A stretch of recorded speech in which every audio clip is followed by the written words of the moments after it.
Hi friends, Sabi spicy കുക്കിലേക്ക് എല്ലാ കൂട്ടുകാർക്കും സ്വാഗതം. ഇന്ന് ഞാൻ ഉണ്ടാക്കാൻ പോകുന്നത് വെറൈറ്റിയും ടേസ്റ്റി ആയിട്ടുള്ള ഒരു റെസിപ്പിയാണ്. ഈ റെസിപ്പി ഉണ്ടാക്കാനായിട്ട് ചിക്കനാണ് എടുത്തിരിക്കുന്നത്. നമുക്ക് ചിക്കനോ ബീഫോ എന്താണെങ്കിലും വെച്ച് ചെയ്യാവുന്നതാണ്. ഇതിനായിട്ട് ഞാൻ ബോൺലെസ് ചിക്കനാണ് എടുത്തേക്കണം. എല്ലോടുകൂടിയ ചിക്കനാണെങ്കിലും ആ എല്ല് മാറ്റിയിട്ട് അതിൻ്റെ ബോൺലെസ് മാത്രം എടുക്കാൻ ശ്രമിക്കുക. ഇത് കഴുകി വൃത്തിയാക്കി ഞാൻ എടുത്തിട്ടുണ്ട്. ഇനി ഇതിലേക്ക് 10 ചെറിയ വെളുത്തുള്ളി അല്ലിയും ഒരു ചെറിയ പീസ് ഇഞ്ചിയും കൂടി കട്ട് ചെയ്യാതെ അങ്ങനെ തന്നെയാണ് ഇട്ട് കൊടുത്തേക്കുന്നത്. അതോടൊപ്പം തന്നെ ഇതിലേക്ക് 1/2 സ്പൂണ് കുരുമുളക് പൊടിയും കൂടി ഇട്ട് കൊടുത്തിട്ടുണ്ട്. കൂടെ തന്നെ ഇതിലേക്ക് 1/4 സ്പൂൺ മഞ്ഞൾപ്പൊടിയും കൂടി ഇട്ട് കൊടുത്തിട്ടുണ്ട്. പിന്നെ ടേസ്റ്റിന് ആവശ്യമായ ഉപ്പും കൂടി ഇട്ട് കൊടുത്തതിന് ശേഷം ഇതിലേക്ക് വേവാൻ ആവശ്യമായ വെള്ളം, അത് 1 ഗ്ലാസ് ഞാൻ ഒഴിച്ചു കൊടുത്തിട്ടുണ്ട്. ഇതെല്ലാം കൂടി ഒന്ന് മിക്സ് ചെയ്തിട്ട് അടുപ്പിലേക്ക് വെച്ച് കൊടുക്കുക. നിങ്ങൾക്ക് വേണമെങ്കിൽ കുക്കറിലായാലും ഇത് ചെയ്തെടുക്കാവുന്നതാണ്. അപ്പം ഞാനിതൊന്ന് വേവാനായിട്ട് മൂടി വെച്ചിട്ടുണ്ട്. ഒരു 5 മിനിറ്റിന് ശേഷം ഞാൻ മൂടിയൊക്കെ തുറന്ന് നോക്കിയപ്പോൾ നമ്മുടെ ചിക്കനൊക്കെ നന്നായിട്ട് വെന്ത് കിട്ടിയിട്ടുണ്ട്. അപ്പോൾ ഫ്ലെയിം ഓഫ് ചെയ്തിട്ട് ഒന്ന് തണുക്കാനായിട്ട് മാറ്റി വെച്ചിട്ടുണ്ട്. ഇനി ഒരു മിക്സിയുടെ ജാർ എടുത്തിട്ടുണ്ട്. ഇതിലേക്ക് ഒരു 4 പീസ് ചിക്കനും കൂടി ഇട്ട് കൊടുത്തിട്ടുണ്ട്. നമ്മൾക്കിത് ഉണ്ടാക്കാനായിട്ട് ചിക്കൻ്റെ അളവ് കൂട്ടിയാണെങ്കിൽ എടുക്കാം. ഞാൻ ഇത്രമേ എടുത്തിട്ടുള്ളൂ. ഇനി ഞാനിതൊന്ന് ക്രഷ് ചെയ്തെടുക്കാൻ പോണേണ്. അപ്പോൾ അരച്ചെടുക്കരുത്, ക്രഷ് ചെയ്തെടുക്കണം കേട്ടോ, പൊടിപ്പൊടിയായിട്ട്. ഇപ്പോൾ ചിക്കൻ ക്രഷ് ചെയ്ത് വന്നിട്ടുണ്ട്. ഇനി അതൊരു പാത്രത്തിലേക്ക് മാറ്റി വെച്ചിട്ടുണ്ട്. മിക്സിയിൽ അടിക്കുന്നതിന് പകരം കൈകൊണ്ടായാലും പിച്ചിയെടുക്കുക. പക്ഷേ പൊടിപ്പൊടി പീസാണെങ്കിൽ അത്രയും നല്ലത്. അപ്പോൾ അതങ്ങോട്ട് മാറ്റി വെച്ചതിന് ശേഷം ആ മിക്സിയിലോട്ട് തന്നെ ബാക്കിയിരിക്കുന്ന ആ ചിക്കനില്ലേ അതും അതോടൊപ്പം തന്നെ ആ വേവിച്ച വെള്ളവും കൂടി ഒഴിച്ചു കൊടുക്കണം. ഇതിൽ വേവിക്കാനായിട്ട് ഇട്ടിരുന്ന വെച്ചാൽ ആ വെളുത്തുള്ളി അല്ലിയില്ലേ അതും കൂടി ഇതിലേക്ക് ഇട്ട് കൊടുത്തേക്കണം. എന്നിട്ട് ഇത് നന്നായിട്ട് അടിച്ചെടുക്കണം. ഇപ്പം ഞാൻ ഇത് നന്നായിട്ട് ഈ ഒരു പരുവത്തിലാണ്, നല്ല പേസ്റ്റ് പോലെ അടിച്ചെടുത്തിട്ടുണ്ട്. ഇനി ഞാനിതൊന്ന് മാറ്റി വെച്ചിട്ടുണ്ട്. ഇനി ഫ്ലെയിം ഓൺ ചെയ്തിട്ട് ഒരു പാൻ അടുപ്പത്ത് വെച്ചിട്ടുണ്ട്. അതിലേക്ക് 1 സ്പൂൺ വെളിച്ചെണ്ണ ഒഴിച്ച് കൊടുത്തിട്ടുണ്ട്. അതോടൊപ്പം തന്നെ ഇതിലേക്ക് ചിരകിയ തേങ്ങയും കൂടി ഇട്ട് കൊടുത്തിട്ടുണ്ട്. ഇതൊക്കെ നമ്മുടെ ഇഷ്ടത്തിന് വേണം ഇട്ട് കൊടുക്കുക കേട്ടോ. എന്നിട്ട് നന്നായിട്ട് ഒന്ന് ചൂടാക്കി എടുക്കണം. ഇനി നമ്മുടെ തേങ്ങയിലേക്ക് ലേശം ഉപ്പിട്ട് കൊടുക്കണം. അപ്പോൾ ഇത്രയും ഉപ്പ് ഞാൻ ഇതിലേക്ക് ഇടണുള്ളൂ. അപ്പോൾ ഓരോരുത്തരും ഉപ്പ് നോക്കിയിട്ട് ഇടുക. ഇനി ഇതിലേക്ക് കുറച്ച് കറിവേപ്പിലയും കൂടി ഇട്ട് കൊടുത്തിട്ടുണ്ട്. ഇതെല്ലാം കൂടി ഒന്നും കൂടി ഒന്ന് മിക്സ് ചെയ്ത് കൊടുക്കുക. അതിനുശേഷം ഇതിലേക്ക് എരിവിനാവശ്യമായ മുളക് പൊടി ഇട്ട് കൊടുത്തിട്ടുണ്ട്. അതോടൊപ്പം തന്നെ കുറച്ച് ഗരം മസാലയും കൂടി ഇട്ട് കൊടുത്തതിന് ശേഷം ഒന്നും കൂടി ഒന്ന് ചൂടാക്കി എടുക്കുക. തേങ്ങ മിക്സ് ചൂടായതിന് ശേഷം ക്രഷ് ചെയ്ത് വെച്ചിരിക്കുന്ന ചിക്കനില്ലേ അതും കൂടി അതിലേക്ക് ഇട്ട് കൊടുത്തിട്ട് എല്ലാം കൂടി ഒന്നും കൂടി ഒന്ന് മിക്സ് ചെയ്ത് കൊടുക്കുക.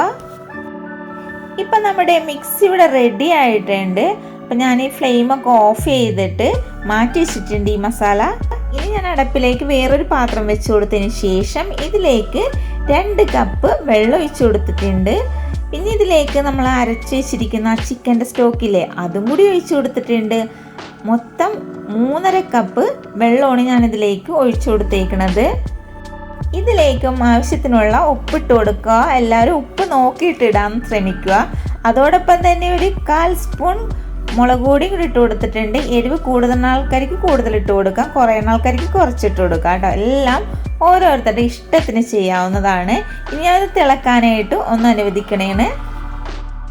ഇപ്പം നമ്മുടെ വെള്ളം തിളച്ചുകൊണ്ടിരിക്കണേണ്. ഞാനപ്പോൾ മൂടിയൊക്കെ തുറന്ന് നോക്കിയപ്പോൾ നന്നായിട്ട് തിളച്ചിട്ടുണ്ട്. ഇതിലേക്ക് ഞാൻ 1.5 കപ്പ് വറുത്ത അപ്പത്തിൻ്റെ അരിപ്പൊടിയാണ് ഇട്ട് കൊടുത്തേക്കണത്. അപ്പോൾ കട്ട കെട്ടാണ്ടിരിക്കാനായിട്ട് ഇങ്ങനെ വിതറിച്ചിട്ട് കൊടുക്കണം കേട്ടോ, എന്നാലേ കട്ട കെട്ടാണ്ട് കിട്ടുള്ളൂ. ഈ 3.5 കപ്പ് വെള്ളത്തിന് 1.5 കപ്പ് പൊടിയാണ് ഇട്ട് കൊടുത്തേക്കണം. എന്നിട്ട് നന്നായിട്ട് ഇതെല്ലാം കൂടി മിക്സ് ചെയ്ത് കൊടുക്കുക. നമ്മൾ ഇടിയപ്പത്തിനും പത്തിരിക്കൊക്കെ വാട്ടിയെടുക്കൂലേ ആ ഒരു ഇതിൽ മിക്സ് ചെയ്ത് കൊടുക്കണം. ഇപ്പോൾ ദേ നമ്മുടെ മാവിട റെഡി ആയിട്ടുണ്ട്. ഇതൊന്ന് തണുക്കാനായിട്ട് വെച്ച് കൊടുത്തതിന് ശേഷം ചൂടൊക്കെ ആറിയിട്ട് ഞാനിതൊന്ന് നന്നായിട്ട് കുഴച്ചെടുക്കാൻ പോണേണ്. കയ്യിൽ വെള്ളമോ എണ്ണയോ എന്തെങ്കിലും വേണമെങ്കിൽ തടകിയിട്ട് നന്നായിട്ട് കുഴച്ചെടുക്കാം. കട്ടയൊന്നുമില്ലാതെ വേണം ഇത് നന്നായിട്ട് കുഴച്ചെടുക്കാനായിട്ട്. അപ്പം നമ്മുടെ മാവ് നന്നായിട്ട് ഞാൻ കുഴച്ചെടുത്തിട്ടുണ്ട്. ഇനി ഞാൻ ഇടിയപ്പത്തിൻ്റെ അച്ചാണ് എടുത്തേക്കണം. ഇടിയപ്പം ഉണ്ടാക്കണ ചില്ലും കൂടി ഇട്ട് കൊടുത്തതിന് ശേഷം മാവൊക്കെ ഇതിലേക്ക് കുത്തി നിറച്ച് കൊടുത്തിട്ടുണ്ട്.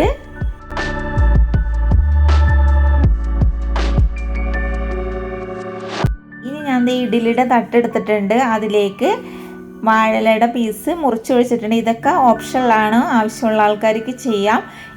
ഇതും കൂടി വെച്ച് കൊടുത്താൽ കൂടുതൽ ടേസ്റ്റ് ഉണ്ടാവും, ഒരു ഫ്ലേവർ ഉണ്ടാവും. അതിന് വേണ്ടിയിട്ടാണ് ഞാൻ ഇങ്ങനെ വെച്ച് കൊടുത്തേക്കണത്.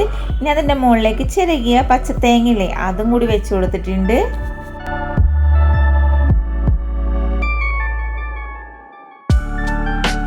ഇപ്പം നമ്മൾ വെറൈറ്റി ആയിട്ടുള്ളൊരു ചിക്കൻ ഇടിയപ്പമാണ് ഉണ്ടാക്കിയേക്കണേ. ഈ ഒരു ഇടിയപ്പം ഞാൻ ആദ്യമായിട്ടാണ് ഉണ്ടാക്കിയേക്കണത്. ഉണ്ടാക്കാൻ പറ്റുമോയെന്ന് എനിക്കറിയില്ലായിരുന്നു. ട്രൈ ചെയ്ത് നോക്കിയതാണ്. പക്ഷേ ശരിക്കും നല്ല പെർഫെക്റ്റ് ആയിട്ട് ഈ ഒരു ഇടിയപ്പം ഉണ്ടാക്കാൻ പറ്റി. ഞാൻ ആദ്യം വിചാരിച്ചത് ചിക്കൻ്റെ ആ ഒരു കഷ്ണമൊക്കെ വന്നിട്ട് ഇടിയപ്പത്തിൻ്റെ അച്ചിലടഞ്ഞ് കിട്ടാതെ വരുമോ എന്നൊക്കെ ഞാൻ വിചാരിച്ചു. പക്ഷെ ഒരു കുഴപ്പമില്ലായിരുന്നു, നന്നായിട്ട് കിട്ടി. ഇനി അതിൻ്റെ മുകളിലേക്ക് നമ്മൾ ഉണ്ടാക്കി വെച്ചിരിക്കുന്ന മസാലയില്ലേ അതും കൂടി വെച്ച് കൊടുത്തിട്ടുണ്ട്. ഇനി ഞാൻ ഇതൊന്ന് വേവിച്ചെടുക്കാനായിട്ട് ഇഡ്ഡലിപ്പാത്രം അടുപ്പിൽ ചൂടാകാനായിട്ട് വെച്ചിട്ടുണ്ടായിരുന്നു, വെള്ളം ഒഴിച്ചിട്ട്. ഇനി ഞാൻ നമ്മുടെ ഇടിയപ്പം അതിൻ്റെ ഉള്ളിലേക്ക് ഇറക്കി വെച്ച് കൊടുത്തിട്ടുണ്ട്. ഞാനിപ്പോൾ 2 സെറ്റ് മാത്രമേ ഉണ്ടാക്കണുള്ളൂ, വേറെ ഒന്നുമല്ല. അത്രയോ കഴിക്കുള്ളൂ, അതുകൊണ്ടിട്ട് അത്രയോ ഉണ്ടാക്കണുള്ളൂ.